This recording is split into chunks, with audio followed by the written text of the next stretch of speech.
Mentari sudah naik tinggi, menggantung tepat di atas kepala. Udara mulai panas, jalanan berdebu, dan suara kendaraan berat sesekali memecah suasana lengang kota kecil Kebumen. Di sisi kiri jalan raya lintas selatan, berdiri sebuah SPBU yang cukup ramai.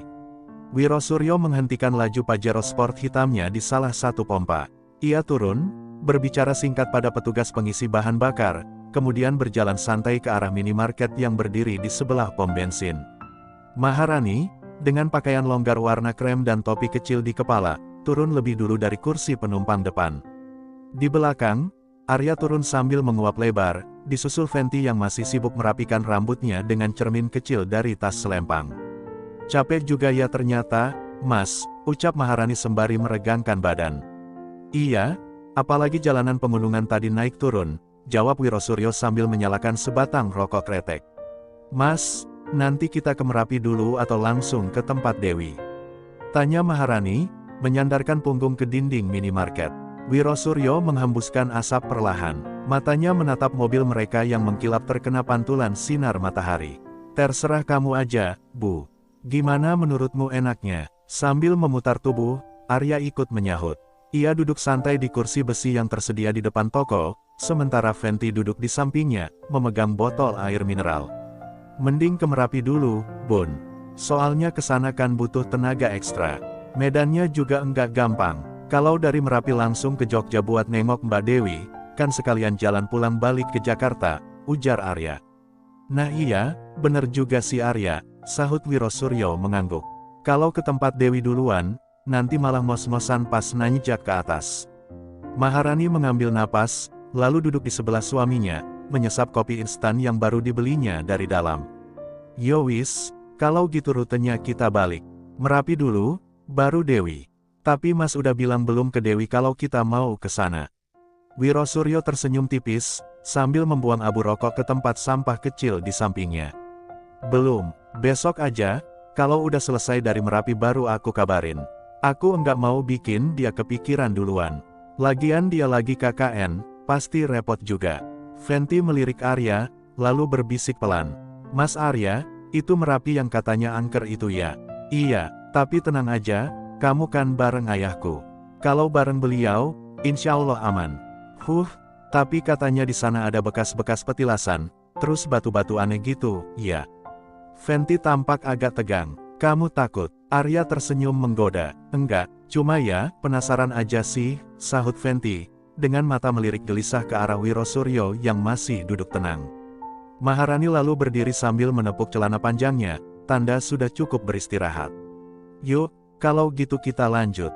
Masih jauh kan?" "Iya, kalau lancar, kita bisa sampai kaki Merapi sebelum maghrib. Tapi kalau macet, ya bisa molor sampai malam," sahut Wiro Suryo sambil berdiri dan meregangkan punggungnya yang sedikit pegal. Mereka pun bergegas kembali ke mobil. Arya memeriksa kembali ranselnya, memastikan ada jas hujan, power bank, serta camilan kecil yang mereka beli di minimarket tadi. Fenty duduk di sampingnya dengan wajah agak cemas tapi tetap antusias. Mobil Pajero kembali meluncur di jalan raya, menembus lalu lintas Kebumen yang mulai padat di jam makan siang. Di kaca spion, SPBU dan minimarket itu mulai menghilang, berganti dengan bentangan sawah dan gunung-gunung kecil di kejauhan. Di dalam mobil, Wiro Suryo menyalakan musik keroncong pelan, memberi nuansa nostalgia dalam perjalanan. Namun dalam pikirannya, ia tahu, bukan hanya perjalanan fisik yang akan mereka tempuh, tapi juga perjalanan batin, menyongsong peristiwa yang tak biasa. Di lereng Merapi nanti, bukan sekadar angin dingin dan kabut yang menyambut mereka, tapi juga sebuah urusan lama, yang akhirnya menagih janji untuk diselesaikan. Hari itu, perjalanan mereka seharusnya mulus. Jalan lintas selatan sudah terbuka lebar, cuaca cukup bersahabat, dan kondisi fisik semua penumpang dalam keadaan baik. Wiro Suryo mengemudikan sendiri mobil Pajero hitamnya dengan kecepatan sedang. Di kursi sebelah, Maharani tampak tenang menyimak buku bacaan spiritual tentang silsilah kerajaan gaib di Nusantara. Di baris kedua, Arya dan Fenty duduk berdampingan, sesekali bersenda gurau, sesekali terdiam memandangi pemandangan pegunungan yang mulai menjulang di kejauhan. Namun, sekitar pukul 4:30 sore, nuansa perjalanan berubah drastis. Jalanan mulai melambat, beberapa kendaraan dari arah berlawanan mulai menyalakan lampu hazard. Truk besar berhenti di sisi jalan. Semakin lama, laju mobil mereka melambat, hingga akhirnya benar-benar terhenti. "Pak, ini kayaknya macet panjang ya?" tanya Arya dari belakang sambil menyingkap tirai jendela. Wiro Suryo mengangguk pelan, wajahnya tenang seperti biasa, namun dari tatapan matanya, ia sedang menakar situasi. "Kayaknya ada insiden di depan. Lihat tuh, kendaraan dari arah timur enggak ada yang bisa lewat," sahut Maharani sambil mencondongkan tubuh ke arah dashboard. Beberapa menit kemudian, radio lokal yang semula memutar musik keroncong, berubah ke laporan lalu lintas. "Kami informasikan bahwa di kilometer 72 arah masuk ke Yogyakarta, telah terjadi insiden kontainer terguling akibat kelebihan muatan. Proses evakuasi masih berlangsung. Kami imbau pengguna jalan mencari jalur alternatif, namun volume kendaraan sangat padat." Wiro Suryo mematikan radio, lalu, dengan tenang ia menyandarkan punggung, menatap ke arah langit senja yang mulai menggelap. Meski Wiro Suryo adalah manusia setengah gaib, pewaris darah leluhur dari garis Gunung Merapi, dan memiliki kemampuan menembus dimensi, ia tak sembarangan menggunakan kekuatannya. Prinsip hidupnya sederhana, jika urusan manusia, maka selesaikan dengan cara manusia. Ia mampu membuka portal lintasan waktu, mampu berpindah dari Jakarta ke Pulau Bali hanya dalam hitungan detik bila perlu. Namun hari itu, ia sengaja memilih menyusuri jalan seperti orang biasa, membiarkan dirinya terjebak macet bersama pengguna jalan lain. Bagi Wiro Suryo, menjadi manusia seutuhnya juga berarti merasakan kesulitan manusia. Namun, andai ini sudah menyangkut urusan spiritual, sudah pasti dia tak akan membiarkan waktu membatasi pergerakannya. Pada pukul 7 malam, lampu-lampu mulai menyala. "Mas, sepertinya kita enggak akan sampai Merapi malam ini ya?" tanya Maharani pelan. "Iya Bu, ini belum gerak juga, udah 2 jam lebih, dan enggak ada tanda-tanda kendaraan bergerak," timpal Arya dari belakang. Fenty menoleh ke arah Arya. "Kita nginep di mobil aja, atau cari hotel. Aku udah pegel banget duduk terus." Wiro Suryo menatap jam tangannya, kemudian meraih ponsel. Ia membuka peta digital dan melihat ada penginapan kecil sekitar 4 km ke arah barat. "Kita cari tempat istirahat dulu. Enggak mungkin kita paksakan terus jalan malam-malam, belum lagi kondisi medan ke Merapi yang naik." "Aku enggak mau ambil risiko," ujarnya mantap. "Aku setuju, Mas. Lagian udah malam juga, kasihan anak-anak," ujar Maharani seraya melirik ke arah Fenty yang memijat bahunya sendiri. Mereka memutar balik di celah sempit jalan yang padat, lalu masuk ke jalur kecil menuju sebuah hotel sederhana di tepian jalan kampung. Hotel itu bukan penginapan mewah, tapi cukup bersih dan tenang, jauh dari hiruk-pikuk jalan besar. Di hotel, pukul 20.30 malam, kamar mereka berjajar di lantai 2, dengan balkon kecil yang menghadap ke arah kebun jati. Setelah proses check-in, mereka duduk bersama di ruang makan hotel sambil menikmati nasi goreng kampung dan teh panas. "Mas, kamu enggak capek?" tanya Maharani sambil menyeruput teh. "Capek itu haknya badan, tapi jangan sampai nguasain kepala. Kita istirahat dulu malam ini, besok pagi-pagi baru jalan lagi," jawab Wiro Suryo dengan senyum lembut. Arya memandangi ayahnya dengan kekaguman. Meskipun tahu siapa ayahnya sebenarnya, manusia luar biasa yang menyandang banyak ajian dan kekuatan warisan Merapi, namun sosok itu tetap membumi. Tak ada sombong, tak ada kesan, sakti, yang dipamerkan. Yang ada hanya ketenangan dan wibawa. "Pak, nanti kalau kita udah sampai Merapi, Arya boleh ikut masuk ke lokasi itu, kan?" tanya Arya sambil menatap serius. Wiro Suryo mengangguk, "Boleh. Tapi ingat, bukan untuk macam-macam ya. Kamu ikut untuk belajar, dunia ini luas, bukan cuma yang terlihat oleh mata." Fenty menatap Arya sejenak, lalu menggenggam tangannya di bawah meja. Ia tahu, perjalanan ini bukan sekadar jalan-jalan atau piknik biasa. Ada sesuatu yang lebih besar di depan sana, dan Arya, tanpa sadar, sedang diajak masuk lebih dalam ke dunia ayahnya yang selama ini tak sepenuhnya ia pahami. Malam itu berlalu pelan. Di kamar mereka masing-masing, Wiro Suryo berdoa dalam diam, duduk bersila menghadap jendela terbuka. Sementara angin malam membawa aroma hutan, dan kabut tipis mulai turun, seolah menyambut langkah mereka ke arah Merapi besok pagi. Sebuah perjalanan besar akan dimulai kembali. Suara kipas angin yang terpasang di langit-langit kamar berdengung pelan, beradu lembut dengan dengungan nyamuk yang sesekali terdengar dari jendela kamar. Fenty baru saja selesai mandi. Rambutnya masih basah, disisir rapi ke belakang. Ia mengenakan piyama lembut warna pastel, dan kini berbaring di atas ranjang dengan lampu kamar sengaja diredupkan. Ia memeluk bantal besar sambil menatap langit-langit, lalu, senyum itu muncul begitu saja. Sebuah kenangan, 2 hari lalu, masih membekas jelas di benaknya. Kenangan saat ia dan Arya berada di penginapan Batu Randen, berdua, tanpa pengawasan siapapun. Bukan hanya karena suasana romantis yang menyelimuti mereka, tapi juga karena kebersamaan yang terasa begitu jujur dan tanpa kepura-puraan. Namun malam ini berbeda. Ada ayah Arya, ada Maharani, ibu sambung Arya, yang juga sangat dihormatinya. Fenty tahu diri, ia tidak akan mungkin bisa berharap banyak malam ini. Ia pun mencoba memejamkan mata, hingga sebuah notifikasi singkat masuk ke layar ponselnya. "Ya, kamu udah tidur apa belum?"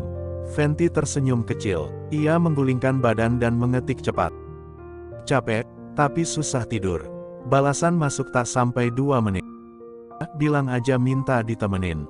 Fenty menutup wajah dengan bantal sambil mengerang kecil, antara malu dan geli. "Jangan aneh-aneh deh. Udah Bobo, besok masih jauh kan perjalanannya. Yakin nih enggak mau ditemenin? Mumpung kamar kita deketan."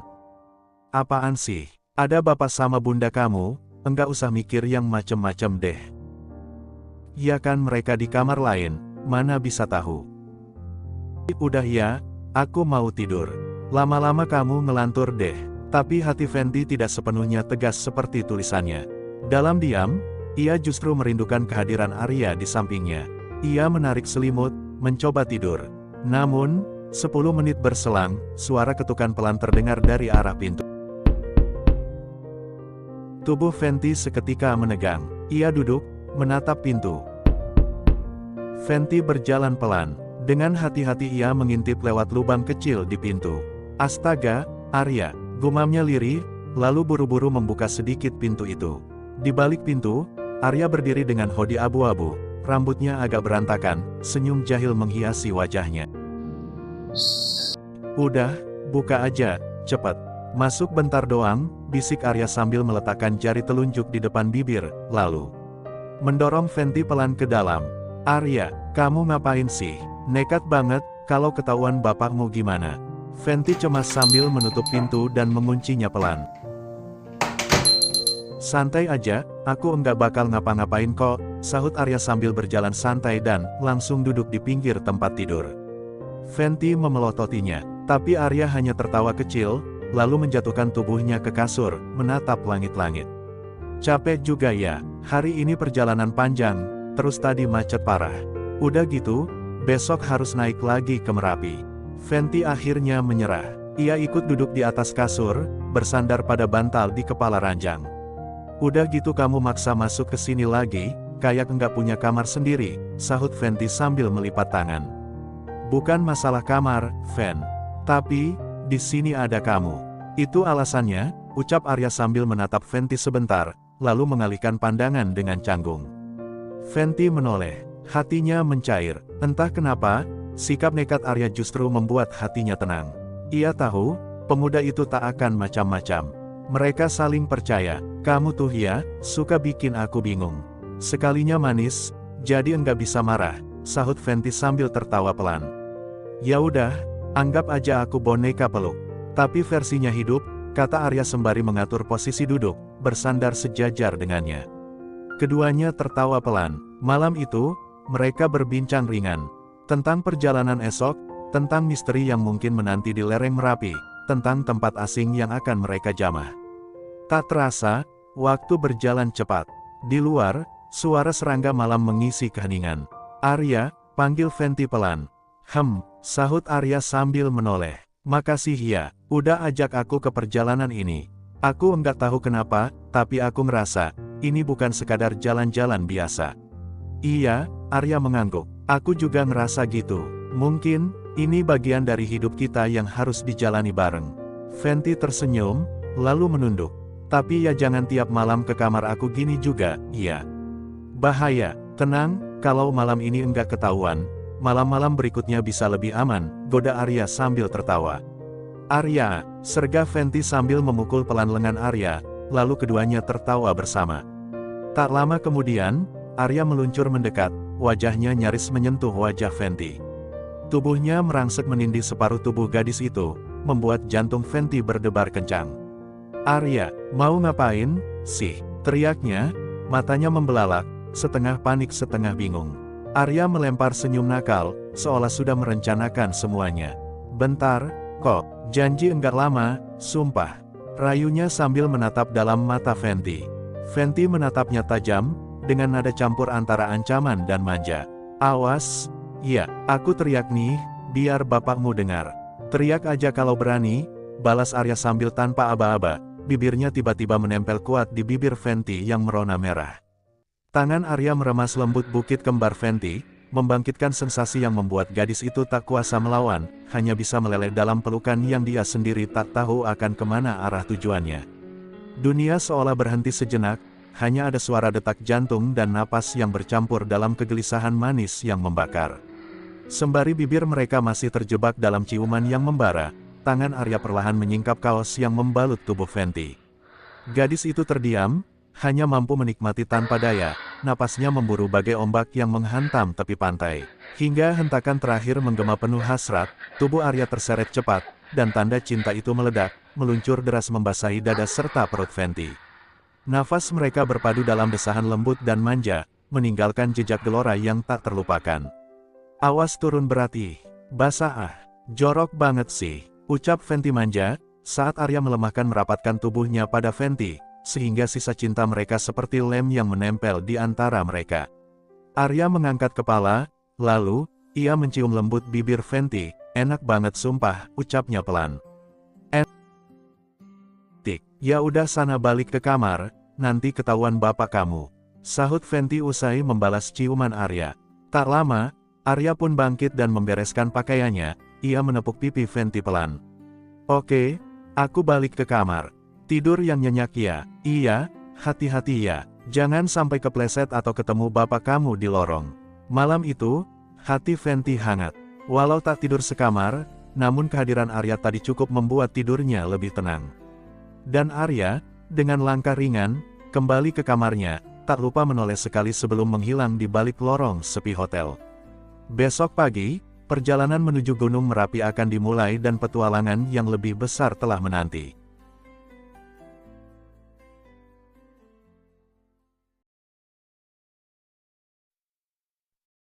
Di tempat lain di malam yang sama, malam telah menyentuh hampir pukul 10. Langit tampak murung, bergelimang awan pekat tanpa bintang. Di sebuah jalanan sunyi yang membelah daerah pegunungan selatan, suara raungan RX King membelah keheningan. Mesin dua tak itu meraung khas, kadang melengking saat digas dalam, seolah menunjukkan jiwa bebas dari pengendaranya. Wirogeni, dengan jaket kulit dan rambut acak tertiup angin, melirik ke belakang. "Masih kuat, Jani?" Anjani, yang duduk membonceng sambil memeluk pinggangnya erat, menjawab cepat. "Kalau bukan karena kamu nyalain gas tiap ketemu tikungan, mungkin aku bisa menikmati malam yang romantis ini." Wirogeni tertawa pendek. "RX King? Jangan, mana bisa pelan. Ini motor sakti." Mereka akhirnya memasuki sebuah kawasan hotel pinggir kota, kecil, klasik, tapi cukup nyaman untuk beristirahat malam itu. Pelatarannya luas dan sedikit berkabut. Lampu-lampu taman yang redup membuat suasana terasa tenang, bahkan agak mistis. Wiro mematikan mesin motornya. Desis knalpot perlahan hilang, menyisakan embusan napas dari kelelahan perjalanan panjang. "Kita nginep sini aja ya, Jani, lo bisa ngerasain kan?" ucap Wiro sambil menurunkan helmnya. Anjani mengangguk, menggeliat pelan. "Asal jangan kamarnya di pojok dan remang-remang ya, serem." "Lah, kalau nggak suka remang-remang bukan Wirogeni namanya. Aneh-aneh kamu ini, jin kok takut hantu?" Ia mengedip, lalu tertawa. "Iya, tapi kan aku sekarang jadi manusia. Cewek pula, ya, wajar dong kalau pura-pura takut, nanti kalau aku jadi jagoan terus, novelnya enggak seru tahu." Cibir Anjani dengan muka juteknya. "Hah, serah kamulah, yang penting, sekarang siapin diri kamu, udah 2 minggu lebih nih. Kayaknya bisa keluar seember," goda Wiro dengan senyum nakalnya. "Yeay, siapa juga yang mau," sahut Anjani sok jual mahal. "Ya tetap aku paksa," balas Wiro. Kemudian, mereka berdua masuk menuju ke resepsionis seperti biasanya. Setelah check-in dan menerima kunci kamar, mereka masuk ke kamar yang sudah dipesan, 1 kamar, 2 kasur. Penerangannya lembut, hanya ada 1 lampu di sudut ruangan yang menyala temaram, memberi kesan damai namun juga agak menggoda. Anjani langsung melepas jaket, melempar tubuhnya ke atas ranjang. Aduh, ini baru namanya surga. Baru juga ranjang hotel, udah bilang surga, sahut Wiro sambil meletakkan helm dan tas kecilnya di meja. Anjani mencibir, ya iyalah, abis dari sore pantatku rasanya gepeng bonceng motor kamu yang gak kenal kasihan itu. Wirogeni tertawa keras, lalu duduk di kasur sebelahnya. Pantes tadi kamu nemplok erat banget, aku pikir karena kangen. Anjani melempar bantal ke arah Wiro. Sadar diri, Mas. Ruangan menjadi tenang beberapa saat. Hanya suara kipas angin dan dengungan malam dari luar jendela yang terdengar. Setelah mandi dan berganti pakaian, mereka duduk bersandar berdampingan di tepi ranjang. Wiro membuka bekal roti isi dari tasnya dan menyerahkannya ke Anjani. Makan dulu, tadi nggak sempat, kan? Anjani menerima dengan senyum. Kamu itu meskipun kadang ngeselin, tapi perhatian juga ya. Wiro mengunyah pelan. Ya iyalah. Masa cowok ganteng kayak aku nggak perhatian? Bisa digugat sama alam semesta. Anjani mendelik. Yakin ganteng? Minimal dalam gelap gini, aku kelihatan misterius. Keduanya tertawa. Mas, apaan? Bekal kita udah habis sejak jual emas aku itu. Hei, di negerimu, emas itu tinggal ambilkan, apa susahnya? Enak aja kamu ngomong, tahu enggak, kalau yang bareng aku bukan kamu. Mungkin, nyawanya udah jadi taruhan. Udahlah dapat duit dari aku. Dapat, jatah juga. Kalau aku jin jahat, Mas Wiro udah seharusnya jadi bagian dari kami. Kamu, lupa, kalau aku juga dibesarkan di negerimu. Ya kan aku bilang, kalau manusianya bukan kamu Mas. Udahlah, ayo buruan, aku enggak tahan nih. Sahut Wiro sambil mendorong tubuh Anjani pelan dan setengah tubuhnya menindih tubuh jin cantik tersebut. Sabar sih enggak bakal kemana-mana juga, orang lagi ngomongin duit. Ya terus gimana? Masa kamu enggak mau ngambil lagi, kata kamu masih banyak perhiasannya. Sahut Wiro, sambil tetap berusaha menciumi leher Anjani. Anjani menahan dada Wiro. Wajah mereka berhadapan dengan jarak kurang dari 10 cm, dengerin ya Mas. Aku itu udah dijatah segitu sebagai bekal awal hidup di dunia manusia, selebihnya. Ya kita usaha sendiri. Jani, udahlah, kita pikirin besok lagi, lalu, bibir Wiro menyapu bibir Anjani dan... Anjani, panggil Wiro pelan. Kamu pernah kepikiran gak, kalau semua ini, perjalanan kita, ternyata bukan sekadar tugas. Tapi kayak, misi hidup. Anjani memalingkan wajah, menatap langit-langit. Aku justru yakin itu. Sejak kita ketemu, aku merasa dunia yang kita kenal itu cuma lapisan tipis. Di bawahnya ada yang lebih luas, lebih dalam. Wirogeni mengukir senyum tipis penuh arti, lalu membiarkan hasrat yang terpendam 2 minggu lamanya meledak tanpa ampun. Anjani hanya bisa pasrah, membiarkan setiap sentuhan Wiro menyusup ke dalam kulitnya, dari bibir yang lembut, leher yang sensitif, hingga saat baju tipisnya disingkap perlahan. Gadis itu tak menolak, karena hatinya pun telah lama terbakar oleh rindu yang sama, rindu pada hasrat terlarang yang menggoda. Nafasnya tercekat menahan ledakan yang hendak pecah. Dengan satu tarikan napas dalam, Wiro melepaskan diri dari pelukan sempit Anjani. Tubuhnya gemetar, tapi tak bisa menahan erangan yang meledak keluar.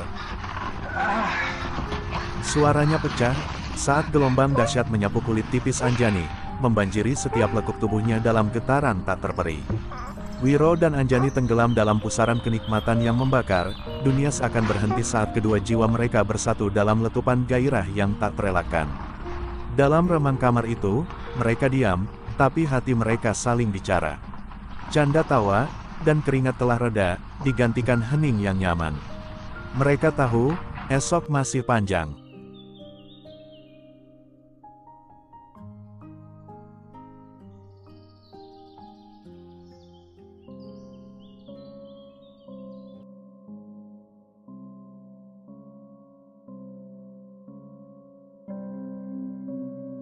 Di malam yang sama beberapa jam sebelumnya, angin malam berhembus kencang di desa Karangjati, menerpa dedaunan dan membuat pepohonan melolong lirih di bawah rembulan yang pucat.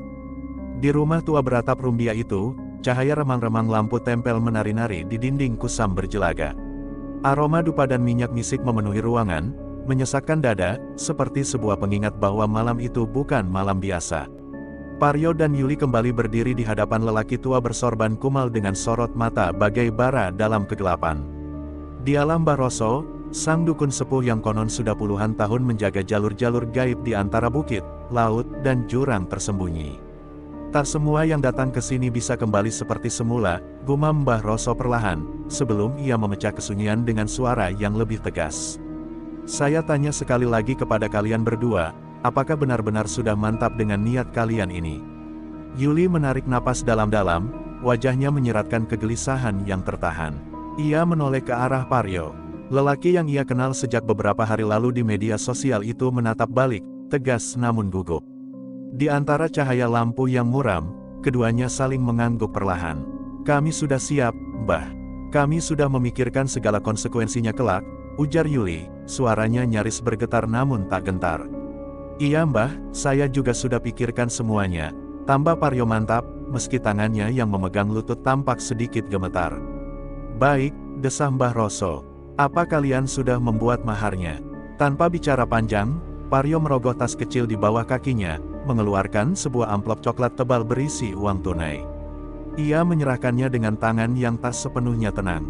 Mbah Roso mengambil amplop itu dengan senyum licik yang penuh teka-teki, lalu menaruhnya di dekat kendi besar di pojok ruangan. Bagus, uang hanyalah gerbang dunia fana. Yang akan kalian hadapi nanti dan kalian hasilkan, itu akan jauh lebih dari sekadar imbalan. Pukul 11 malam, tepat ketika jam tua di sudut ruangan berdentang lirih, mereka bertiga meninggalkan rumah. Paryo dan Yuli berjalan di belakang, sementara Mbah Roso memimpin di depan, membawa senter kecil berkepala kuning pudar. Mereka menyusuri jalan setapak yang sempit, naik turun menyisir semak belukar, hingga udara asin mulai terasa menguar dari balik pepohonan gelap. Sekitar 30 menit berjalan, mereka tiba di sebuah tebing batu. Di atas sana, hamparan laut tampak berkilau seperti perak cair, memantulkan cahaya rembulan. Suara deburan ombak terdengar menghantam dinding karang di bawah, bagai nyanyian arwah yang terperangkap.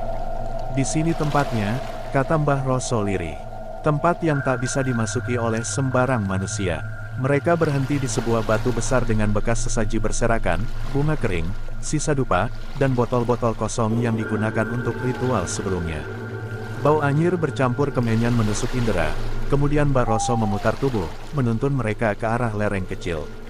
Di sana, di balik semak rimbun, tersembunyi sebuah goa sempit yang mulutnya nyaris tertutup bayang malam. Di dalamnya, udara lembab dan dingin menyeruak seperti napas dari alam lain. Goa itu sunyi, namun tak benar-benar kosong. Di tengah-tengah ruangan batu yang tak lebih dari 4 meter persegi, terbentang sebuah tikar usang di atas ranjang batu kasar. Bunga kering dan abu dupa berserakan di sekelilingnya. Di dinding goa, terdapat goresan-goresan aneh, seperti tulisan kuno yang tak bisa dibaca manusia biasa. Silakan kalian masuk, lakukan apa yang sudah kalian sepakati, kata Mbah Roso. Suaranya berat, tapi tak ada keraguan. Paryo melangkah pelan, menatap sekeliling goa dengan napas tersengal. Sementara Yuli menelan ludah, berusaha menahan guncangan dalam dadanya. Meski tubuh mereka berada di tempat itu, jiwa mereka seolah ragu apakah sudah siap untuk sepenuhnya menyerahkan diri dalam pengorbanan yang tak suci ini. Apa, tidak ada hal lain selain kami harus berhubungan? Tanya Paryo dengan nada gugup. Tidak, jawab Mbah Roso singkat. Namun setelah itu, turunlah jalan setapak ke bawah sana, ada sebuah sendang kecil. Sucikan diri kalian di sana. Setelahnya, temui saya di puncak batu ini. Tanpa menunggu jawaban, Mbah Roso mulai menaburkan bunga kembang 7 rupa di sekeliling goa. Ia menancapkan dupa-dupa kecil di sudut ruangan, lalu menggumamkan mantra-mantra dalam bahasa Jawa kuno yang tak bisa mereka pahami. Asap mulai mengepul, aroma dupa bercampur minyak kasturi menyebar kuat. Cahaya dari senter kecil mulai redup, digantikan oleh kelap-kelip bara dupa. Semoga roh penjaga tempat ini menyaksikan, dan mengikat roh kalian dalam perjanjian yang tak bisa diingkari, desis Mbah Roso sebelum ia keluar dari goa, membiarkan pasangan itu sendirian. Suasana goa menjadi sangat sunyi. Hanya suara napas mereka dan gemuruh ombak di kejauhan yang terdengar. Tapi entah mengapa, terasa seperti ada mata yang mengawasi. Seperti ada napas asing yang menempel di tengkuk mereka. Tubuh Yuli bergetar. Paryo mendekat, mencoba menenangkan. Namun keduanya tahu, tak ada lagi jalan untuk mundur. Mereka duduk di atas tikar batu. Yuli menggenggam tangan Paryo erat, bibirnya bergetar, bukan karena cinta atau nafsu, tapi karena takut. Dan dalam diam yang pekat, mereka pun melakukan apa yang telah mereka sepakati. Bukan dengan cinta, bukan karena nafsu, tetapi karena syarat yang diminta dunia lain. Langit malam seperti menyimpan rahasia yang berat. Di atas bukit batu yang menjulang di pinggir pantai, angin laut nampar wajah Paryo dan Yuli, seakan menahan langkah mereka agar tak masuk lebih jauh ke jalan dosa. Tapi semuanya sudah terlampau jauh. Di dalam goa kecil yang remang dan sesak aroma dupa serta bunga layu, waktu seolah terhenti. Cahaya temaram dari nyala dupa membuat bayangan tubuh mereka menari di dinding batu, seolah ada sosok-sosok tak kasat mata yang tengah memperhatikan dari sisi tergelap semesta. Yuli, yang duduk bersimpuh di atas tikar anyaman tua itu, mencoba menahan tubuhnya dari gemetar. Matanya sayu menatap dinding goa yang penuh coretan, simbol-simbol tua dan sesaji kering, jejak-jejak dosa orang-orang sebelum mereka. Kamu yakin, kita harus lakukan ini di sini, seperti ini? Bisik Yuli dengan suara nyaris tercekat. Paryo mengangguk. Sudah terlanjur. Kita sudah sejauh ini. Kalau kita mundur sekarang, semua pengorbanan sia-sia. Ingat kata Mbah Roso, roh leluhur hanya akan mengikatkan, sambung Rogo, bila kita benar-benar melewati batas. Yuli menghela napas dalam-dalam. Aroma dupa menyeruak kuat, menusuk hingga ubun-ubun. Tubuhnya panas dingin. Namun ada tekad yang lebih kuat dari rasa takut, keinginan untuk keluar dari hidup miskin, dari kerja serabutan, dari rumah kontrakan sempit yang bocor setiap hujan turun. Mereka perlahan saling mendekat. Tidak ada lagi cinta, tidak ada lagi rasa malu. Yang ada hanyalah tubuh yang digunakan sebagai syarat, sebagai pintu penghubung antara alam manusia dan dunia gaib. Paryo berjuang memaksa nafsu bangkit dalam ruang gelap goa yang sempit, di mana bayangan pun sulit menari, apalagi menilai kecantikan lawan ritualnya. Sementara itu, Yuli sudah terbenam dalam ketakberdayaan, pikirannya membeku, hatinya hanya pasrah tanpa perlawanan. Saat tangan Paryo mulai meraba tubuhnya yang dingin, seluruh harapannya hanya satu, agar ritual pesugihan ini cepat berakhir, menyingkirkan nestapa kemiskinan yang membelit hidupnya. Paryo meluncurkan sentuhan perlahan dari dada, menuruni perut, hingga menyusup ke ruang paling pribadi Yuli. Tidak tinggal diam, Yuli membuka celananya sendiri dengan tangan gemetar, lalu merebahkan tubuhnya di atas ranjang batu beralaskan tikar usang. Kedua kakinya terbuka, seperti pintu yang terpaksa harus dibuka untuk keputusasaan yang tak terperi. Paryo merangkak naik, dan di saat itu, sentuhan hangat mulai mengalir, bercampur dengan desak kesakitan yang dipaksa Yuli tahan. Dua jiwa yang telah menyerahkan sesuatu paling suci, hanyut dalam keheningan, demi sebuah janji yang tak pernah jelas, sebuah harapan yang menggantung rapuh dalam gelap malam. Yuli menangis pelan. Apa? Ini akan berhasil. Paryo hanya menggenggam tangan Yuli, mencoba menguatkan. Kita sudah melakukannya, sekarang tinggal menyucikan diri di sendang seperti kata Mbah Roso. Keduanya pun beranjak, berjalan terlatih keluar dari goa. Jalan setapak yang menurun itu kini terasa seperti lorong sempit menuju penghakiman. Cahaya rembulan sesekali mengintip di sela awan, memantulkan bayangan tubuh mereka yang lusuh dan penuh rasa bersalah. Sendang kecil itu akhirnya mereka temukan, tersembunyi di balik batu karang dan semak-semak yang rimbun. Airnya jernih namun terasa dingin menusuk tulang. Yuli mencelupkan tangan, kemudian seluruh tubuhnya, mencoba menghapus noda, dosa, dan sisa ritual yang masih menempel. Paryo menyusul, menyiram wajahnya dengan air sendang, menggigil saat kakinya menyentuh dasar yang licin dan berlumpur. Namun di balik kesegaran air itu, mereka tak tahu, ada sesuatu yang bangkit. Seekor belut raksasa, hitam dan berkilau, muncul sekejap dari kedalaman sendang lalu lenyap seperti bayangan. Tak ada yang melihat jelas. Namun rasa mual dan pusing menyerang keduanya hampir bersamaan, seolah tubuh mereka baru saja dijamah oleh sesuatu yang tak kasat mata. Tanda bahwa, sambung Rogo, mulai mengikat. Setelah membasuh diri, mereka kembali ke puncak, di mana Mbah Roso sudah duduk bersila dengan dupa dan kendi kecil di depannya. Senyum liciknya kini berubah jadi ekspresi serius dan menakutkan. Kalian sudah menyatu? Tanyanya lirih. Paryo mengangguk. Sudah, Mbah, sambung Yuli. Mbah Roso menutup matanya, mulutnya komat kamit membacakan mantra dalam bahasa tua. Udara di sekitar mereka berubah drastis.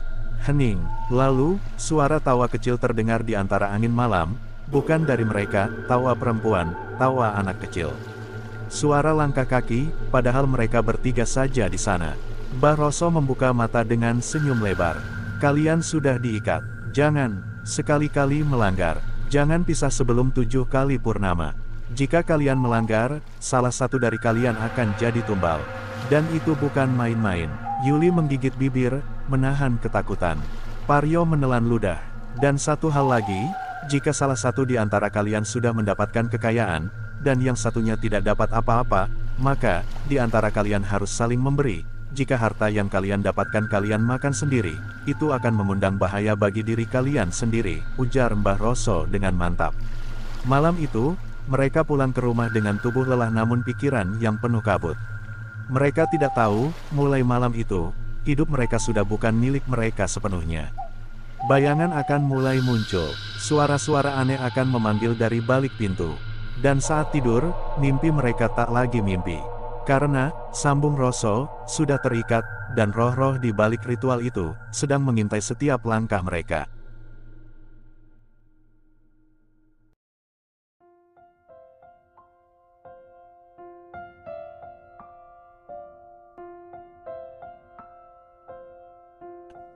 Di pagi harinya, cahaya matahari pagi menyusup malu-malu dari celah tirai jendela kamar hotel yang setengah terbuka. Sinarnya menyinari dua sosok yang masih terbaring di atas ranjang, terbungkus selimut tipis berwarna krem. Anjani menggeliat pelan, rambutnya acak-acakan tapi tetap memesona. Di sebelahnya, Wirogeni masih terpejam, tapi senyum tipis menghiasi bibirnya, seolah ia sedang menikmati sisa-sisa mimpi yang manis. Aku haus, gumam Anjani dengan suara serak manja, tangannya menyentuh lengan Wirogeni. Air putih ada di meja, jawab Wirogeni tanpa membuka mata. Anjani duduk, lalu menyibak rambutnya sambil tertawa pelan. Nggak usah jadi pangeran malas, Mas. Bangun, nanti kita kesiangan terus. Wirogeni membuka satu matanya, menatap Anjani dengan pandangan jahil.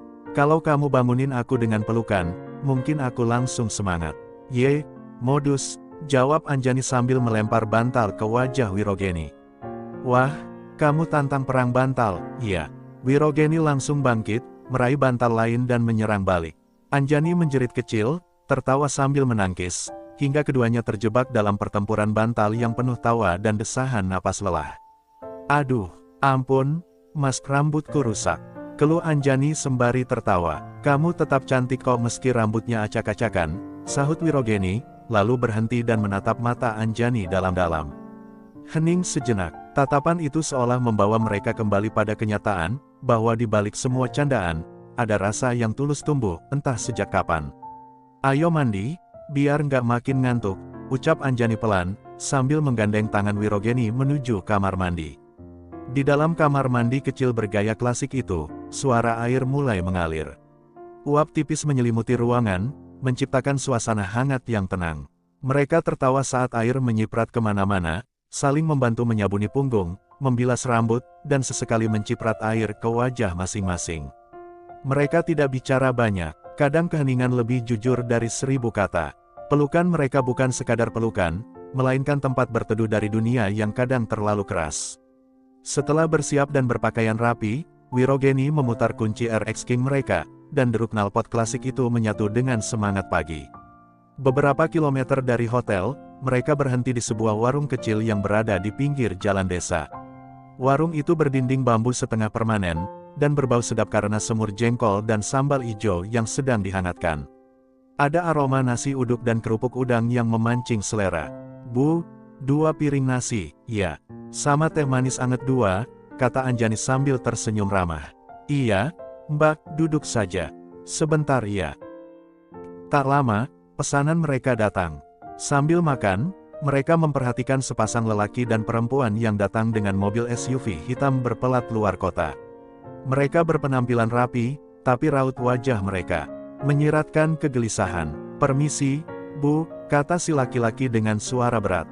Mau nanya, rumahnya Mbah Roso di mana ya? Pemilik warung, seorang wanita parubaya yang tampak keras, mengerutkan dahi. Oh, Mbah Roso ya, masih lurus aja ke arah hutan sana, sekitar 20 menitan dari sini.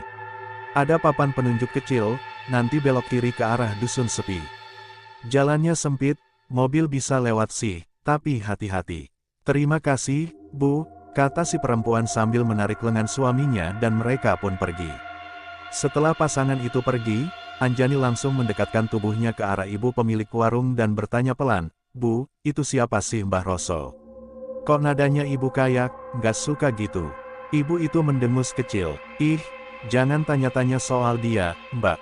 Nggak baik, kenapa emangnya, Bu? Tanya Wirogeni, mencondongkan tubuhnya ke meja. Dia itu dukun pesugihan, banyak orang datang ke sana, katanya minta rezeki, kekayaan, jabatan. Tapi, ya pasti ada tumbalnya.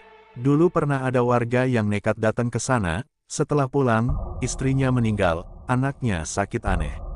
Nggak masuk akal, tapi ya, itu urusan mereka, saya nggak mau ikut campur. Anjani terdiam sejenak, menoleh ke Wirogeni yang juga tampak termenung. Mata mereka saling bertemu, menyiratkan kekhawatiran dan rasa penasaran yang sama. Bisa jadi itu tempat sumber gangguan yang kita cari, bisik Wirogeni. Atau, malah lebih besar dari yang kita duga, balas Anjani pelan. Mereka kemudian meneguk teh manis mereka dengan pelan, pikiran mulai terseret pada bayangan rumah Mbah Roso, dukun yang katanya punya ilmu tinggi. Di benak Wirogeni, pertanyaan-pertanyaan mulai bermunculan, siapa sebenarnya Mbah Roso? Dari mana dia mendapatkan kekuatannya? Dan apa benar ia punya perjanjian gaib yang mengancam keseimbangan spiritual di kawasan itu? Setelah membayar dan mengucapkan terima kasih, mereka pun kembali naik ke motor RX King mereka. Mesin meraung pelan saat mereka mulai melaju ke arah yang sama seperti pasangan misterius tadi. Di belakang mereka, ibu pemilik warung hanya bisa melihat dengan tatapan kosong. Lalu ia bergumam pelan, seolah berkata kepada angin pagi, semoga kalian kuat. Karena jalan menuju rumah itu, bukan jalan untuk orang biasa. Dan perjalanan pun berlanjut, kali ini bukan sekadar petualangan, tetapi misi yang bisa saja menyeret mereka ke dalam kegelapan yang tak terduga.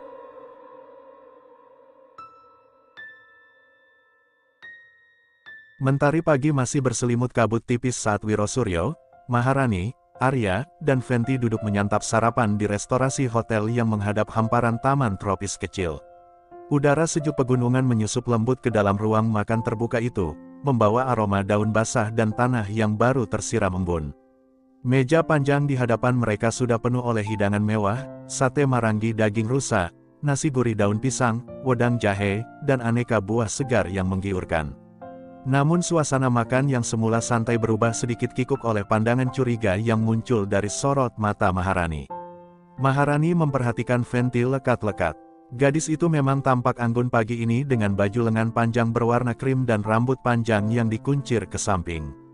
Tapi ada sesuatu dalam sorot matanya, seperti sisa mimpi yang tak usai. Wajahnya sedikit pucat, bibirnya kadang bergerak seolah ingin mengatakan sesuatu, tapi urung. Maharani tersenyum samar, lalu memindahkan pandangannya ke Wiro Suryo yang duduk tenang dengan kacamata baca di tangannya, sebelum akhirnya menatap Arya yang sedang menyeruput susu hangat. Pemuda itu tampak segar, wajahnya cerah dan penuh semangat. Arya, ujar Maharani dengan nada jenaka namun syarat maksud, Bunda mau tanya nih, semalam kamu enggak main ke kamar Fenty, kan? Godanya sambil menaikkan sebelah alis, penuh siasat. Arya yang sedang mengunyah roti melonjak kecil. Wajahnya seketika memerah, seperti tomat yang tersiram air panas. Ah, apaan sih Bun? Ya enggak lah, sahutnya tergagap, mencoba tetap santai. Ya kan, Fen, semalam kamu tidur sendirian, kan? Arya melirik Fenty cepat-cepat, memberi kode halus. Fenty yang sejak tadi terlihat diam, tersentak. Ia menunduk, jemarinya memainkan ujung serbet di pangkuannya. Iya kok tante. Fenty tidur sendiri semalam, jawabnya singkat, sedikit terbata, sambil menghindari tatapan siapapun. Padahal malam tadi, mereka memang sempat tertidur di ranjang yang sama. Meski tak lama namun cukup meninggalkan rasa perih di tubuh Fenty, rasa bersalah mulai merambati pikirannya. Maharani tertawa pelan, ia menatap suaminya sambil menyenggol lengannya. Tuh mas, anakmu udah gede ya sekarang, udah pinter, bisa jaga rahasia. Wiro Suryo menyambut dengan tawa rendah. Yo biarinlah, namanya juga anak muda, yang penting bisa jaga diri. Fenty, kalau Arya mulai nakal dan macem-macem, bilang aja sama Om ya. Fenty hanya bisa tersenyum kaku. Dalam hatinya bergolak, bertanya-tanya, apa Om dan Tante tahu ya kalau Arya semalam sempat masuk ke kamarku? Sebuah kegelisahan menyusup di dada, antara malu, takut ketahuan, dan rasa bersalah yang perlahan menggerogoti. Setelah sarapan selesai, mereka segera check out dari hotel. Udara pagi masih sejuk saat mobil mereka melaju menyusuri jalan menuju kaki Gunung Merapi. Aroma pinus dan cengkeh sesekali menyeruak dari sela-sela hutan yang mereka lalui. Wiro Suryo sengaja memilih jalur semi pedesaan, agar suasana lebih tenang, lebih terasa seperti pulang kampung, bukan sekadar wisata. Di dalam mobil, Arya dan Fenty duduk berdampingan di jok tengah. Mereka tertawa-tawa kecil, sesekali saling sindir, mengomentari pemandangan di luar jendela. Suasana hati mereka sedikit lebih ringan dibanding tadi pagi. Namun sesekali, saat tak sengaja bersitatap, ada rasa canggung yang tak bisa mereka tolak. Di jok depan, Maharani bersandar pada bahu Wiro Suryo. Tangannya menggenggam jari-jari suaminya yang kasar karena terbiasa berlatih dan bertapa di masa lalu. Wajahnya tampak tenang, seolah semua dunia ini berjalan sesuai takdir yang sudah ia terima. Mas, ujar Maharani pelan, aku senang kita bisa kembali ke Sukmojati. Ada perasaan rindu yang tak bisa dijelaskan, seperti ada yang memanggil. Wiro Suryo mengangguk pelan, aku tahu, Ran, Sukmojati bukan sekadar kampung. Itu tanah yang menyimpan banyak rahasia kita, dan mungkin, masa depan anak-anak juga. Tepat pukul 10 pagi, mereka tiba di sebuah rumah sederhana milik Pak Wirjo, seorang tetua desa yang sudah lama menjadi teman dekat Wiro Suryo. Di halaman rumah yang rindang dengan pohon nangka dan jambu itu, mobil mereka dititipkan. Setelah berbincang sejenak dengan Pak Wirjo dan istrinya, Wiro Suryo dan Arya bersiap membawa caril besar. Tas caril Wiro Suryo terlihat sangat berat, penuh dengan perlengkapan pakaian ganti, peralatan tubuh, dan benda-benda keperluan sehari-hari. Arya membawa tas serupa, meski lebih ringan karena hanya berisi logistik, oleh-oleh, dan pakaiannya sendiri. Sementara Maharani dan Fenty hanya membawa ransel kecil berisi kebutuhan pribadi. Jalan setapak menuju Sukmojati terbentang menanjak, menyusuri tepian hutan yang masih perawan. Akar pohon menjulur seperti ular malas yang tertidur di tanah. Kicauan burung bersahut-sahutan, sesekali terdengar suara monyet dari kejauhan. Langkah mereka menyatu dengan alam. Sepatu mereka menyentuh tanah yang lembab. Angin semilir membawa aroma damar, bunga liar, dan bau khas lumut yang tumbuh di batu-batu besar.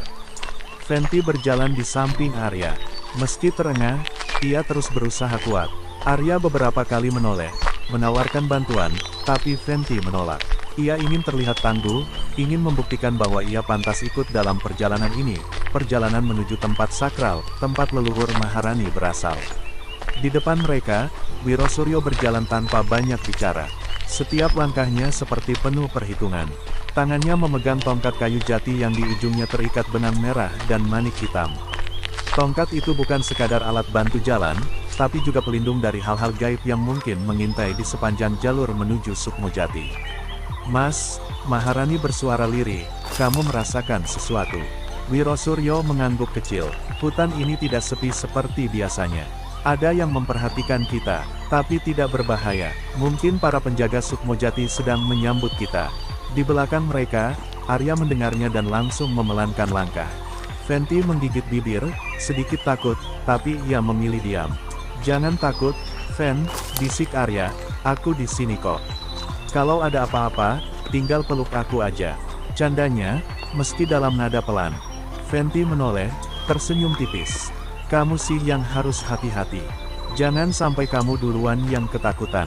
Perjalanan itu terus berlanjut. Semakin dalam mereka masuk ke hutan, semakin hening suasananya. Semak belukar mulai menebal, jalan setapak mulai menyempit, dan sinar matahari hanya tersisa bias-bias kecil yang menembus celah dahan. Sampai akhirnya, dari kejauhan, suara gemericik air terdengar. Itu pertanda mereka hampir sampai di sebuah mata air suci di tepi desa Sukmojati, tempat di mana Wiro Suryo dan Maharani melakukan penyatuan pertama kali. Wiro Suryo berhenti. Ia mengangkat tangan, memberi isyarat agar mereka berhenti sejenak. Di air terjun kecil itu, dulu bapak dan bundamu pertama kali ketemu Arya.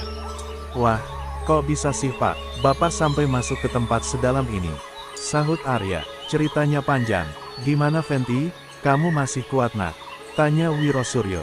Iya om, aku masih kuat kok, sahut Venti sambil menyeka keringat di keningnya.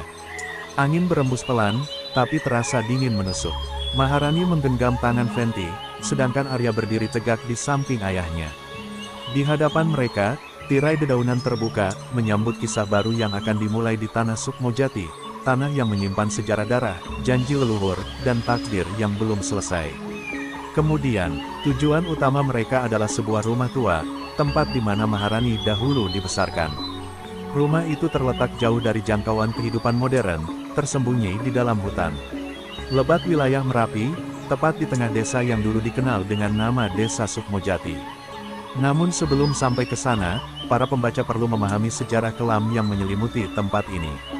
Kilas balik, Sukmojati, desa yang hilang. Desa Sukmojati dahulu adalah sebuah peradaban terpencil yang hidup berdampingan dengan alam, terletak di antara rerimbunan hutan Merapi, cukup jauh dari desa-desa di lereng gunung.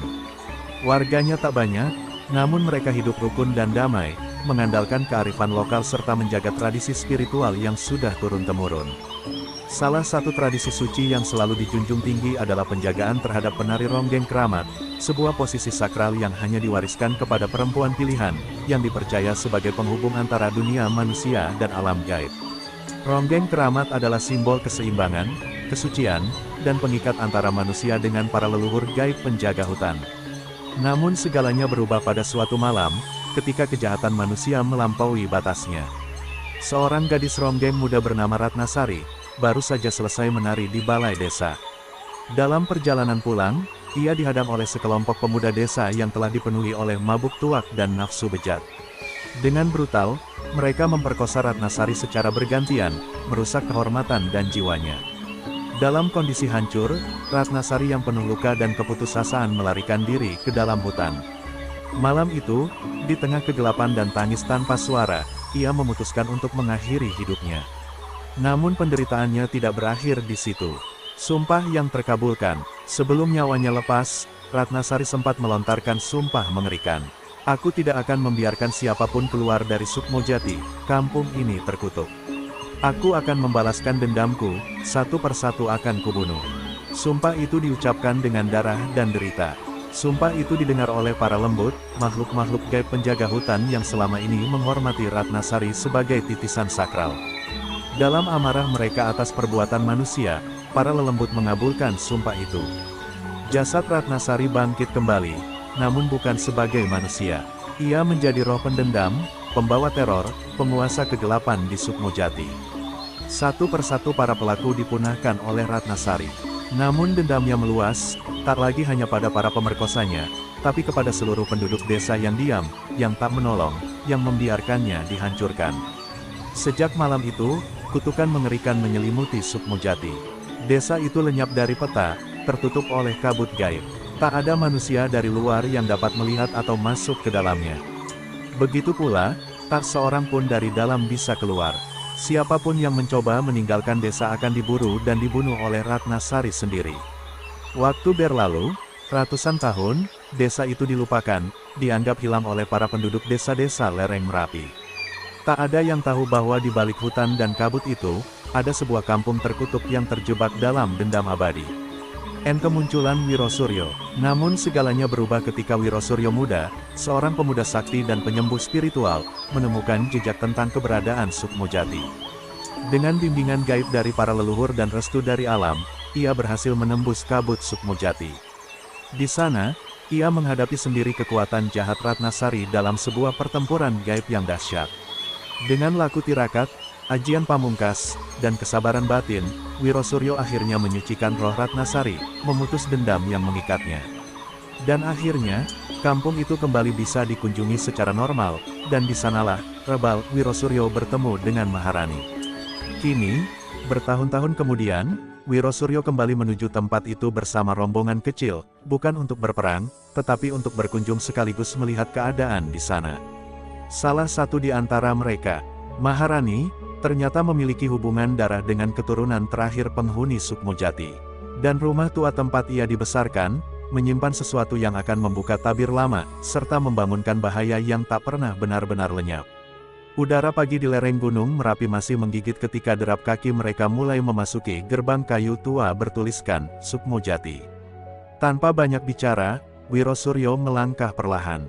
Di sampingnya, Maharani menggandeng tangan seorang pemudi berambut panjang yang masih menunduk kagum, memperhatikan jalan tanah yang mulai dipenuhi bayangan sinar mentari. Langkah mereka berat, bukan karena lelah, tetapi karena hawa sakral yang tiba-tiba menyelimuti jalan desa itu. Sebuah jalan setapak yang mengantarkan mereka ke kenangan yang telah lama tertimbun waktu. Deretan rumah-rumah kayu berdiri rapat, kokoh meski sudah berumur. Dari jendela-jendela tua itu, muncul kepala-kepala yang mengintip dengan mata lebar. Bisik-bisik mulai terdengar, anak-anak berlari menyusuri halaman, menyeret keingintahuan mereka ke depan. Suara seorang ibu tua memecah keheningan pagi itu. Ya Allah, itu kan Ki Wiro Suryo. Inggih, Bu Marni, aku juga ndak salah lihat, itu benar-benar beliau. Sahut lelaki tua yang tengah duduk di balai bambu, matanya berkaca-kaca. Suasana berubah seketika, seperti ombak menyapu pantai, satu demi satu warga keluar rumah, ada yang mengusap mata, memastikan apa yang mereka lihat bukan mimpi.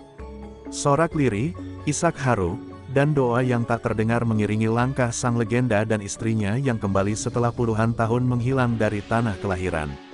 Maharani tak kuasa membendung air mata, tangannya menggenggam kain kebaya yang dikenakannya, lalu bergetar ketika seorang perempuan tua berlari memeluknya. Nduk, Maharani, Gusti Allah, kau pulang juga, Nduk. Bu Darmi, sampean masih di sini. Astaga, aku nggak menyangka.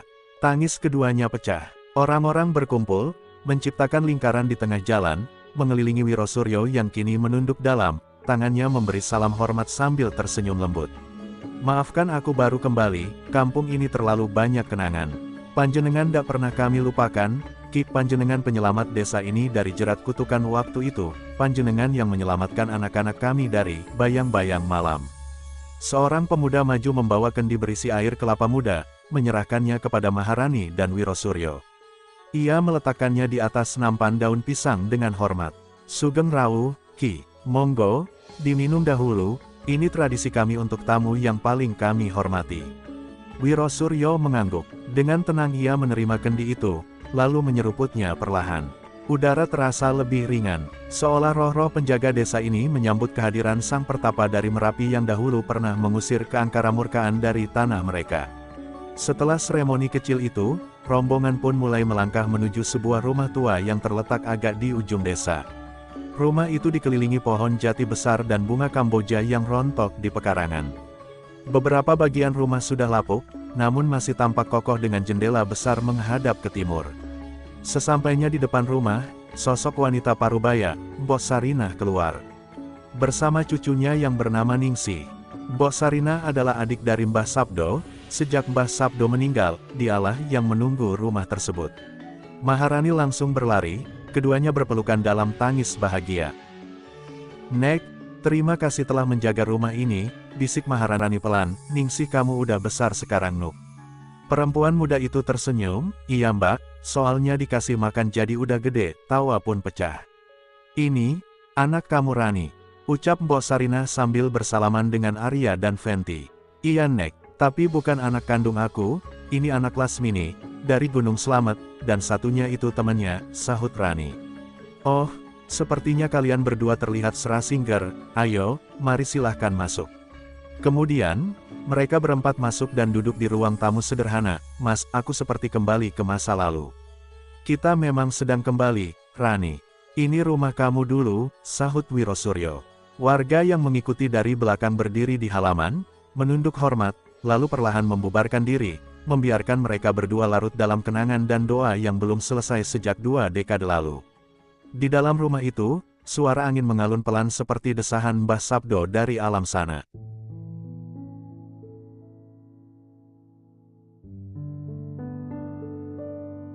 Mentari siang memancarkan cahaya tajam, menembus sela-sela pohon kelapa yang berdiri anggun di sepanjang jalan kecil yang menghubungkan wilayah pesisir ke dalam kampung. Suara mesin RX King meraung, memecah kesunyian pedesaan, membelah jalanan berdebu dan melewati ladang yang sedang ditumbuhi padi muda. Wirogeni memelankan motornya, matanya awas menatap papan kayu tua yang tergantung di atas gapura kecil berlumut. Selamat datang di desa Karangjati. Gapura itu menjulang sederhana, dikelilingi semak dan pohon waru yang meneduhkan. Desa Karangjati, yang mereka dengar dari pemilik warung tadi, tampak damai dan bersahaja. Anak-anak berlarian dengan bola rotan di lapangan kecil, ibu-ibu menjemur hasil laut, dan beberapa bapak duduk di gardu pos ronda sambil menyeruput kopi dari cangkir seng. Wirogeni menghentikan motornya tepat di pertigaan jalan.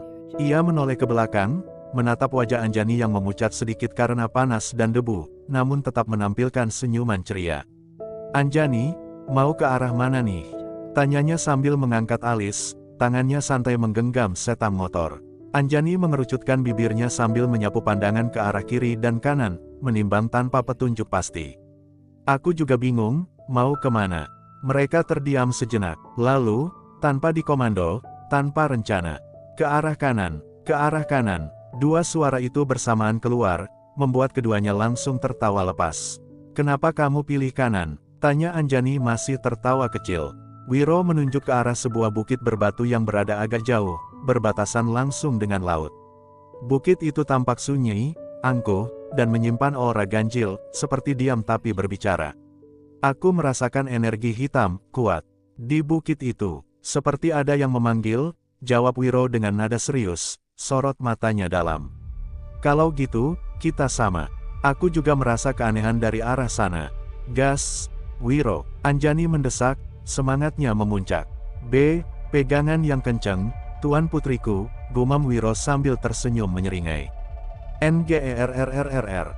Motor meraung, ban belakang sedikit selip di tanah berdebu, hampir jumping. Anjani menjerit kecil sambil mencengkeram bahu Wirogeni erat-erat. "Wiro, pelan ah," pekiknya sambil tertawa dan memukul pundak Wiro dengan manja. Wiro hanya tertawa keras, membiarkan suara knalpot memekakkan telinga kampung pesisir itu. Motor terus melaju membelah jalan tanah menuju perbukitan di sisi barat Karangjati. Menjelang pukul 1 siang, setelah menempuh perjalanan berliku, mereka tiba di tepian sebuah kebun kelapa dan pisang, tampak sebuah gubuk reyot berdiri tenang di bawah pohon mangga. Di sanalah mereka berhenti, melepas penat sambil menikmati angin laut yang mulai terasa. Wiro duduk bersandar di batang pohon, sementara Anjani duduk di atas batu besar, membuka botol air mineral dan menyeruput perlahan. "Kayaknya tempat ini aman buat istirahat sebentar," gumam Anjani. "Iya, tapi tetap waspada, biasanya, kampung begini banyak preman," ujar Wiro. "Kamu itu premannya, kalau lagi punya mau nggak bisa ditolak," sahut Anjani sambil merengut manja. Wiro nyengir sambil garuk kepalanya yang tidak gatal. Mereka tak sempat berbincang lebih lama, karena tiba-tiba dari balik ilalang, muncul seorang laki-laki parubaya, bertelanjang dada, tubuhnya kurus tapi berotot. Di pundaknya terpanggul cangkul berkarat, dan di kepalanya bertengger caping lebar. Wajahnya keriput, matanya sipit namun tajam, seperti mengamati tanpa bersuara. "Nduk, Ngger," panggilnya dengan suara serak namun ramah. "Kalian bukan orang sini ya?" Anjani buru-buru berdiri, lalu menunduk memberi hormat, diikuti Wiro yang membungkukkan badan sopan. "Iya, Mbah, kami cuma numpang lewat, lihat-lihat saja," jawab Anjani lembut. Laki-laki itu melangkah mendekat, lalu berdiri di depan mereka. Pandangannya menyapu wajah Wiro dan Anjani, bergantian. Tatapannya dalam, seakan menembus lapisan batin. "Kalian mau nyari rumah Mbah Roso?" "Iya." Wiro dan Anjani saling berpandangan. Ekspresi mereka berubah kaget. "Iya Mbah, kok Mbah tahu?" tanya Wiro waspada. Si bapak menghela napas, lalu memandang ke arah bukit batu di ujung kampung. Setiap ada pasangan asing datang ke Karangjati, biasanya tujuan mereka ke Mbah Roso. Untuk nyari jalan pintas, buat kekayaan instan, buat kekuasaan cepat. Tapi tahukah kalian, semua itu harus dibayar mahal. Wajah Anjani menegang. Wiro menatap lurus ke mata lelaki itu. "Kami bukan ingin ikut ritual sesat itu, Mbah. Kami justru ingin menghentikannya." Ucapan Wiro membuat mata lelaki tua itu melebar. Ia terdiam sejenak, menatap mereka dengan wajah tak terbaca. Lalu, ia mendekat dan menepuk pundak Wiro perlahan. "Benarkah itu?" bisiknya. "Kalau begitu, ayo, mampir ke rumah saya dulu." Rumah saya kelihatan dari sini, itu yang ada pagar bambu dan pohon jambu besar. Wiro menatap Anjani. Keduanya mengangguk mantap. Petunjuk sudah mereka temukan, dan ini bisa jadi awal dari penyelidikan mereka terhadap sosok misterius bernama Mbah Roso, dukun pesugihan yang kabarnya menebar kegelapan dari bukit batu itu. Tanpa ragu, mereka mengikuti lelaki tua itu menuju rumahnya. Langkah mereka ringan, tapi udara mulai menebal. Seakan, sesuatu di bukit itu tengah memperhatikan mereka. Dari jauh, samar, seperti suara gamelan lama yang bergema dari dalam tanah. Beberapa menit kemudian, suara deru motor RX King perlahan memudar ketika Wiro memarkirkan kendaraannya di depan rumah kayu sederhana yang dikelilingi pagar bambu rendah. Rumah itu berdiri di antara pohon jambu dan kelapa, dengan halaman yang cukup luas, ditumbuhi semak belukar yang tak terlalu liar. Anjani segera melompat turun dari boncengan dengan lincah, menyapu debu yang menempel di jaket kulitnya, sementara Wiro memutar kunci motor dan melepas helmnya. Tak lama kemudian, lelaki parubaya yang mereka temui di jalan tadi, yang kemudian mereka ketahui bernama Mbah Rohman, berjalan mendahului mereka ke dalam halaman rumah. "Mari nak, masuk dulu, duduk santai saja," ucapnya sambil membuka pintu kayu tua yang berderit ketika disentuh. Wiro dan Anjani saling pandang sejenak, lalu mengangguk dan melangkah masuk ke dalam rumah. Suasana di dalam rumah itu begitu sederhana. Dinding-dindingnya terbuat dari kayu papan, dengan lantai semen kasar yang mulai terkelupas di beberapa sudut. Di ruang tamu yang kecil, ada sebuah risban kusam, beberapa bantal duduk dari kapuk tua, dan meja kayu yang permukaannya sudah tidak rata lagi.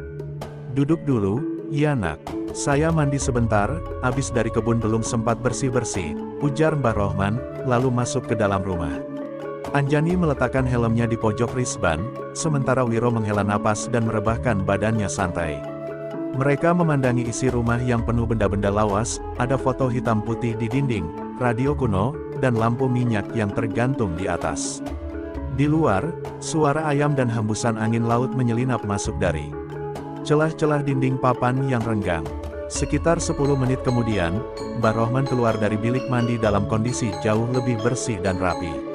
Kini ia mengenakan sarung kotak-kotak, baju koko hitam, dan peci putih. Wajahnya terlihat jauh lebih bersahaja, tapi tetap menyimpan karisma dan ketegasan yang membuat Wiro dan Anjani langsung menaruh hormat. Tak lama kemudian, muncul seorang pemuda remaja yang membawa baki kayu berisi 2 cangkir teh hangat dan sepiring kecil berisi pisang goreng serta rengginang. "Itu, Tono, cucu saya," ujar Mbah Rohman dengan suara hangat. "Orang tuanya pergi merantau ke Lampung. Tapi dia ini nggak mau ikut, katanya mau sekolah dan bantu saya di sini." "Wah, rajin anaknya," ujar Anjani sambil tersenyum ke arah Tono, yang hanya membalas dengan senyum malu-malu sebelum pergi kembali ke dalam. "Ayo mas, Mbak silakan diminum tehnya." "Maaf seadanya," ucap Mbah Rohman sopan. "Ah, jadi enggak enak saya, Mbah. Ngerepotin," sahut Wirogeni, menyentuh cangkir teh yang masih mengepulkan uap. "Ndak apa-apa, Mas, cuma air kok, air hangat bisa menenangkan hati kalau diseruput dengan niat yang baik," ujar Mbah Rohman sambil tersenyum bijak. Mereka menikmati teh dan cemilan ringan dalam keheningan yang nyaman beberapa saat, sampai akhirnya Mbah Rohman mulai menurunkan nada suaranya. Pandangannya berubah serius, seperti hendak membuka pintu rahasia yang sudah lama tertutup. "Saya tahu kenapa kalian datang ke sini," katanya pelan. "Kalian ingin tahu soal Mbah Roso." Wiro dan Anjani mengangkat alis bersamaan. Ketegangan menyusup perlahan ke dalam ruang tamu yang semula tenang. "Iya, Mbah, kami ingin tahu siapa dia sebenarnya. Kami dengar ia menjalankan ritual sesat di bukit itu," sahut Anjani. Mbah Rohman menarik napas panjang. Matanya menatap jauh keluar jendela, ke arah laut lepas yang mulai terlihat dari sela-sela pohon kelapa. "Benar, Mbah Roso membuka praktik pesugihan. Namanya, ritual sambung jiwo." "Sambung jiwo," ulang Anjani dengan kening berkerut. "Itu ritual seperti apa, Mbah?" Mbah Rohman terdiam sejenak. Ia meremas jari-jarinya, lalu menatap Anjani dan Wiro satu persatu. Ritual sambung jiwo adalah jenis pesugihan yang sangat tua. Pelakunya harus berdua, seorang pria dan wanita, tapi bukan suami istri. Mereka akan dipanggil oleh Mbah Roso, dan kemudian disuruh untuk maaf. Ia menelan ludah sebelum melanjutkan. Melakukan senggama di lokasi yang sudah ditentukan.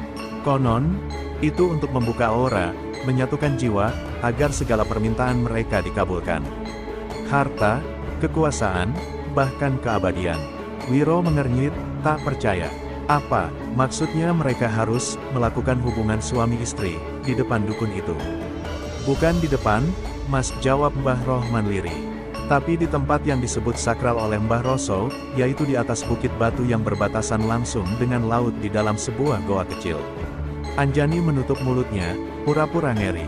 Bukit itu, tempat yang seharusnya tidak digunakan untuk hal seperti itu, Mbah, ucapnya. Betul, Nduk, tempat itu dulu adalah tanah petilasan.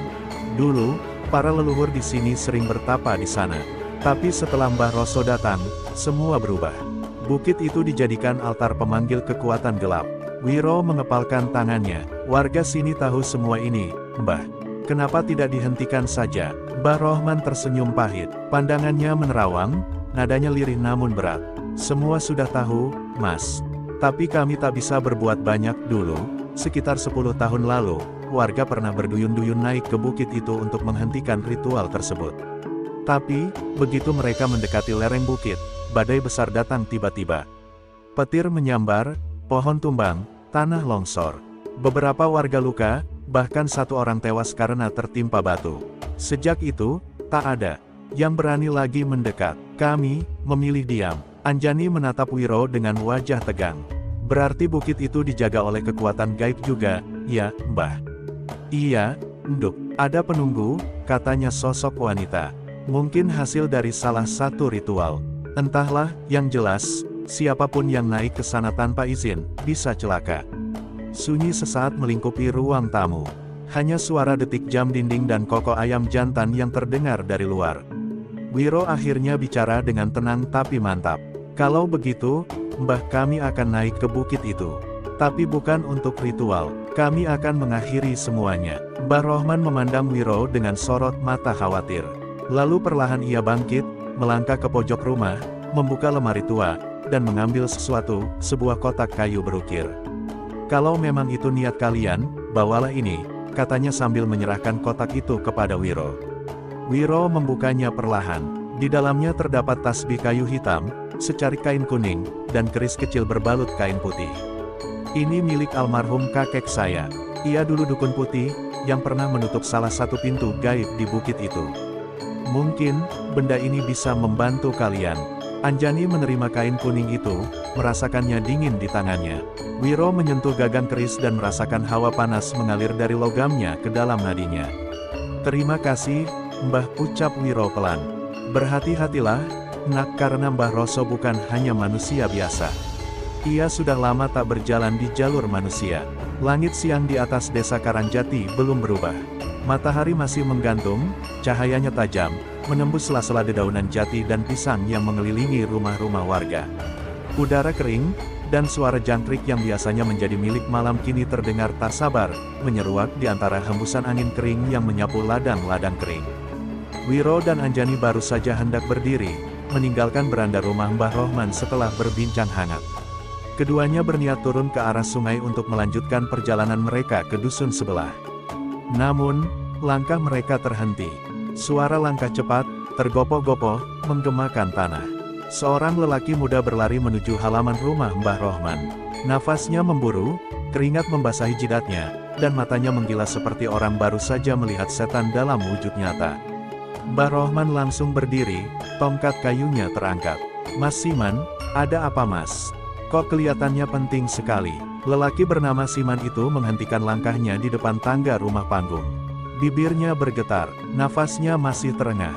Itu, Mbah, saya minta tolong, istri saya, ucapnya terbata-bata. Tenangin dulu, pelan-pelan, Mas. Kenapa? Ada apa dengan istrimu? Sahut Mbah Rohman sambil mendekat. Siman menunduk, menggenggam rambutnya sendiri. Kesurupan, Mbah. Istri saya kesurupan, dan bayi dalam kandungannya, hilang, Mbah. Tiba-tiba perutnya kempes. Dek, Anjani memegangi lengan Wiro. Sejenak mereka berpandangan. Raut wajahnya berubah tegang. Ya Allah, masih siang gini kok udah ada-ada saja, gerutu Mbah Rohman sembari membalikkan badan, masuk ke dalam rumah. Wiro dan Anjani masih terpaku di tempat. Dengan suara gemetar, Anjani bertanya, "Mas, maksudnya bayi yang dikandung istrimu hilang?" "Gimana bisa?" "Iya, Mbak, saya juga enggak tahu." Awalnya dia meringis kesakitan, terus menjerit-jerit. Lalu tiba-tiba suaranya berubah, aneh, kayak bukan suara dia. Pas saya lihat, perutnya, yang tadinya besar, mendadak kempes. Kayak udah lahiran, tapi gak ada bayi. Gak ada darah, gak ada apa-apa, hilang begitu saja. Anjani menelan ludah. Wiro mengangguk singkat, pikirannya sudah penuh dengan dugaan yang lebih dari sekadar mistis biasa. Tak lama, Mbah Rohman keluar. Di tangannya, tergenggam sebuah bungkusan kain mori putih yang kusam, jelas terlihat tua. Wajahnya lebih serius dari sebelumnya. "Ya sudah, ayo kita ke rumahmu sekarang." Wiro langsung menyahut, "Mbah, kami ikut. Kami juga ingin melihat." Mbah Rohman mengangguk. "Ayo, semakin banyak doa, semakin kuat kita nanti." Perjalanan ke rumah Siman tidak jauh. Hanya butuh sekitar 5 menit berjalan kaki menyusuri jalan tanah merah yang membelah ladang. Tapi perasaan mereka seperti berjalan ke tengah badai. Warga yang melihat mereka dari kejauhan langsung saling bisik-bisik. Terlebih, sosok Anjani yang mencolok, rambutnya putih panjang, kulitnya bersih nyaris seperti porselen, dan sorot matanya tajam namun memikat. Anak-anak kecil menatap takjub, sementara ibu-ibu menutupi mulutnya, memandang dengan mata penuh tanya dan rasa kagum bercampur was-was. Rumah Siman sudah dikerumuni banyak orang. Beberapa perempuan menangis, beberapa laki-laki berjaga di pintu dengan wajah penuh waspada. Teriakan dari dalam rumah terdengar sampai keluar, mengguncang ketenangan siang. "Lepaskan saya, ha. Kalian semua akan mati." Wiro menghela napas panjang. Suara itu, jelas bukan manusia biasa. Mbah Rohman langsung masuk ke ruang tamu, diikuti oleh Wiro dan Anjani. Di sana, di atas dipan bambu yang lusuh, seorang wanita muda tengah dipegangi oleh 5 orang ibu-ibu. Tubuhnya menggeliat, melengkung tak wajar. Matanya putih semua, tak terlihat bola hitamnya. Lidahnya menjulur panjang, bergetar seperti lidah ular. Mulutnya menyeringai, penuh ancaman. Di lehernya tergantung tasbih yang telah putus. "Lepaskan saya, tua bangka.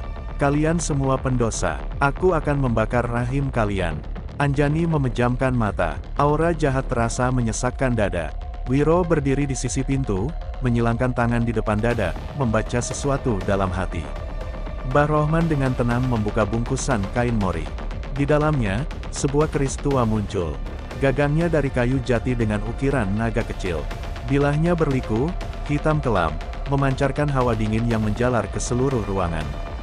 Beberapa ibu-ibu mundur, merasa takut. "Anak-anakku," ujar Mbah Rohman tenang, "yang kalian pegang itu bukan lagi istri Siman. Itu hanya jasadnya, ruhnya terperangkap. Yang bicara itu bukan manusia."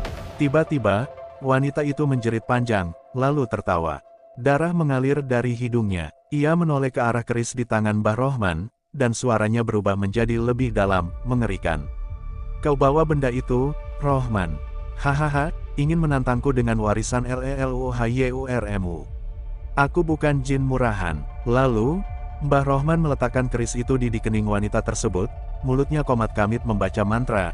Namun, wanita itu justru malah tertawa terbahak. "Kau pikir, aku akan pergi dengan benda marahan itu, Rohman? Hahaha." Tiba-tiba, wanita itu berontak dengan keras, 4 orang ibu-ibu yang memeganginya terlempar ke samping. Jerit histeris terdengar, lalu, dengan satu gibasan tangan, Mbah Rohman terpental. Wiro yang menyadari hal itu, ia langsung memegang tubuh Mbah Rohman agar tidak terjatuh. "Mbah, enggak apa-apa Mbah." "Tik, terima kasih nak, saya enggak apa-apa. Tapi, Mbah muntah darah. Biar saya yang tangani ini Mbah." Wiro mendekat, melangkah tanpa rasa takut. Ia berhenti di sisi kanan dipan. Wanita itu berdiri di atas dipan dengan mata melotot. "Apa? Hah? Mau apa kau bocah? Tik, sebaiknya, kau tinggalkan tubuh itu, atau aku akan mengeluarkanmu dengan paksa," ancam Wiro dengan nada pelan namun penuh ancaman. "Kau pikir kau siapa bocah? Kau pikir aku akan takut padamu? Bahkan kau tidak memiliki apa-apa, hahaha." Ejek perempuan tersebut. Wiro tersenyum samar, "Itulah bodohnya kamu. Aku pikir, jika kau belum punya kesaktian yang mumpuni, jangan pernah masuk ke dunia manusia, karena manusia lebih mulia dibanding denganmu makhluk kotor. Kali ini, kemarin Wiro menunjuk ke arah wanita itu. Dan di sanalah, sosok dalam perempuan itu menyadari, jika sosok di hadapannya rupanya memiliki kekuatan yang mungkin tak akan bisa ia lawan. "Siapa kau?" "Aku adalah mimpi burukmu." "Tik," sahut Wiro, sambil tangannya bergerak tanpa menyentuh, membuat wanita itu terduduk seperti terdorong dengan paksa. "Anjani," ujar Wiro sambil melirik ke arah Anjani. Dengan senang hati, ucap Anjani, yang kemudian, gadis cantik itu mendekati sang perempuan. Lalu, Anjani meraupkan telapak tangan di wajah wanita tersebut dan, wanita itu langsung terbaring lemah di atas dipan. Semua mata tertuju pada perutnya. Yang sebelumnya kempes, kini menonjol kembali. Seperti ada sesuatu yang bergerak dari dalam. Wiro menarik napas. Anjani membuka mata perlahan. Ia tahu, apapun yang ada di dalam sana, bukan lagi manusia biasa. "Bayi itu," bisik Wiro. Bah Rohman berujar, "belum sepenuhnya kembali, kita harus cari jalan agar ruh sang bayi bisa disempurnakan dan tidak menjadi perantara kekuatan jahat lagi." Dan mereka pun tahu, ini baru permulaan dari kengerian panjang di desa Karangjati kelahiran, atau kebangkitan. Tidak